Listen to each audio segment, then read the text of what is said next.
उस टाइम काफी जवान ऐसे थे जो हमारे छुट्टी पे भी थे सर, तो उनको भी वापस बुलाया गया था। तो जब हमारी यूनिट को डिप्लॉयमेंट मिला था तो 8 मई को हमारे ऊपर एयर अटैक हुआ था शाम को 7:50 पे। उस टाइम तकरीबन 15 से 20 ड्रोन थे पाकिस्तान के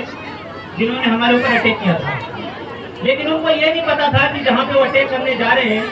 वहाँ पे इंडियन आर्मी ऑलरेडी पहले से डिप्लॉयड है। उनके ड्रोन्स आए थे हमारा जो ऑफिस था उसको बर्बाद करने के लिए, लेकिन जब हमको उनके ड्रोन की आने की मतलब परमिशन मिली थी कि जब वो आए हैं, उसके बाद जब हमारी गनों ने वहाँ पे जो आग उगलना शुरू की थी तो दुश्मन के नापाक इरादों को हमारी फौज के मजबूत इरादों ने कुछ ही समय में इनको नाबूद कर दिया था। जो दुश्मन के ड्रोन थे वो शायद 1 या 1.5 घंटे के अंदर जो हवा में उड़ रहे थे, जिस स्पीड में हवा में थे उसी स्पीड में जमीन पे गिरे थे उसके। तो उस टाइम हमको ये लगा था कि शायद दुश्मन के इरादे कुछ अलग ही थे, क्योंकि हम जहाँ पे उन्होंने अटैक किया था वो जगह ऐसी थी कि अगर वो जगह बर्बाद हो जाती तो शायद इंडियन आर्मी के ऑपरेशन पे बहुत ज्यादा इफेक्टिव होती हो, क्योंकि उसमें जो था वो पूरा गोला बारूद था। तो उस समय हमने उनको प्रोटेक्शन दी थी और अपने देश को दुश्मन के हवाई हमले से बचाया था। जय हिंद, जय भारत। थैंक यू हवलदार सोलंकी। अभी जब यहाँ पे हम लोग खड़े हुए हैं, हवलदार सोलंकी और मेरे साथ के जो मेरे सैनिक भाई आए हुए हैं, हम लोगों को आप लोगों से इतना प्यार मिलता है, आप लोगों की रिस्पेक्ट मिलती है, आप लोगों का इतना सपोर्ट मिलता है। अगर जो भारत के नागरिक हैं उनका हम लोगों को अगर उनकी बैठिंग हमारे पास ना हो तो शायद हमारे लिए मुश्किल हो जाए, लेकिन जो मेरे साथ के जो सैनिक भाई हैं वो दिन रात जो ड्यूटी देते हैं वो आप सभी छोटे बच्चों के लिए, और जब हम लोगों को जो मोटिवेशन मिलता है, जो हम लोगों को प्रेरणा मिलती है कि भाई कुछ भी हो जाए हम लोग अपनी ड्यूटी 100% 200% निभाएंगे, क्योंकि जो हमारे साथ के जो नागरिक हैं, जो छोटे बच्चे हैं, वो कहीं स्कूलों में पढ़ रहे हैं,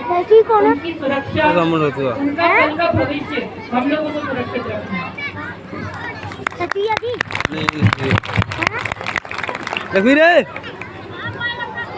स्पेशली जो लेडीज हैं जो यहाँ पे जो महिलाएं हैं और जो छोटी छोटी बच्चियां हैं जो जिन्होंने आज इतना सुंदर प्रोग्राम प्रस्तुत किया हुआ है,